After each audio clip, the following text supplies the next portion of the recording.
Assalamualaikum warahmatullahi wabarakatuh. Perkenalkan, nama saya Yulianti, Prodi Manajemen kelas 233B. Di sini saya akan menjelaskan materi tentang pelatihan, pembelajaran dan pengembangan MSDM. Yang pertama, pelatihan adalah proses sistematis yang dirancang untuk meningkatkan keterampilan, pengetahuan dan kompetensi karyawan melalui industri dan praktis tekstur.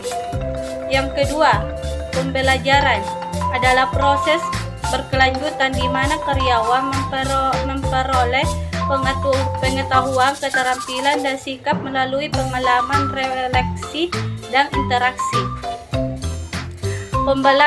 Pembelajaran juga mencakup pembelajaran formal, informal, dan sosial dan berlangsung terus-menerus sepanjang karir karyawan. Yang ketiga, pengembangan ialah proses yang lebih luas dan berjangka panjang yang berfokus pada pertumbuhan pribadi dan profesional karyawan. Pengembangan juga bertujuan untuk mempersiapkan karyawan menghadapi tanggung jawab dan peran yang lebih besar di masa depan, serta mendukung pertumbuhan karir jangka panjang. Ada beberapa tujuan pelatihan dan pengembangan MSDM. Yang pertama, memenuhi kebutuhan pertumbuhan pekerja. Yang kedua, memberikan orientasi kepada pekerja terhadap organisasi dan perusahaan. Yang ketiga, memberikan program pengembangan karir yang sistematis. Yang keempat, sistem pengembangan karir pekerja. Yang kelima, mengurangi waktu pembelajaran bagi pekerja baru agar kompeten dalam pekerja mereka. Yang keenam, membantu memecahkan masalah operasional organisasi dan perusahaan. Yang ketujuh, meningkatkan kecakapan pekerja sejalan kemajuan teknologi. Ada juga beberapa manfaat dari pelatihan dan pengembangan MSDM.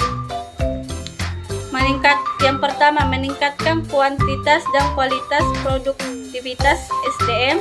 Yang kedua, membentuk sikap, loyalitas, dan bekerjasama yang lebih menguntungkan dalam organisasi dan perusahaan. Yang ketiga, membantu pekerja dalam meningkatkan dan pengembangan pribadi mereka. Yang keempat, mengurangi waktu belajar yang diperlukan pekerja untuk mencapai standar kinerja yang dapat diterima. Yang kelima, mengurangi frekuensi dan biaya kecelakaan kerja. Yang keenam, memenuhi kebutuhan perencanaan MSDM. Ada pula beberapa program pelatihan dan pengembangan SDM. Yang pertama, pelatihan tim, yaitu tim training. Yang kedua, pelatihan lintas bagian dan fungsi, yaitu cross-functional training. Yang ketiga, pelatihan soft skill. Yang keempat, pelatihan keahlian, yaitu skillet training. Yang kelima, pelatihan ulang training. Ada pula metode dalam pelatihan, pembelajaran, dan pengembangan, yaitu metode pelatihan. Metode pelatihan terbagi atas beberapa bagian, yaitu metode on the job training. Yang kedua, metode keluar, dan yang ketiga, pelatihan kerja. Metode pembelajaran terbagi menjadi beberapa bagian. Yang pertama, pembelajaran. Yang kedua, pelatihan yang dipimpin instruktur. Yang ketiga, pelatihan di tempat kerja atau OJT. Yang kelima, studi kasus. Dan yang keenam, pelatihan. Ada pula metode pengembangan. Yang pertama, pelatihan atau training. Yang kedua, magang. Yang ketiga, pendidikan. Yang keempat, rotasi kerja. Yang kelima, studi banding. Yang keenam, ujian kompetensi. Yang ketujuh, pelatihan. Dan yang terakhir, outbound. Ada pula jenis-jenis pelatihan dan pengembangan SDM. Yang pertama, pelatihan keterampilan teknis.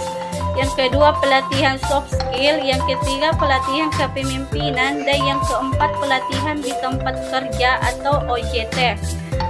Dan yang terakhir, pembelajaran elektronik. Di sini ada juga beberapa faktor yang mempengaruhi kebutuhan pelatihan dan pengembangan SDM. Yang pertama, faktor internal. Faktor internal terbagi atas beberapa bagian. Yang pertama, kebutuhan, keterampilan, dan kompetensi. Yang kedua, evaluasi kinerja. Yang ketiga, perusahaan organisasi. Yang keempat, budaya organisasi. Dan yang terakhir, keputusan dan retensi karyawan. Di sini juga ada faktor eksternal, terbagi beberapa bagian: perubahan teknologi. Yang kedua, tuntunan pasar dan persaingan. Yang ketiga, kebijakan dan regulasi baru. Yang keempat, globalisasi dan keragaman. Dan yang terakhir, perusahaan ekonomi.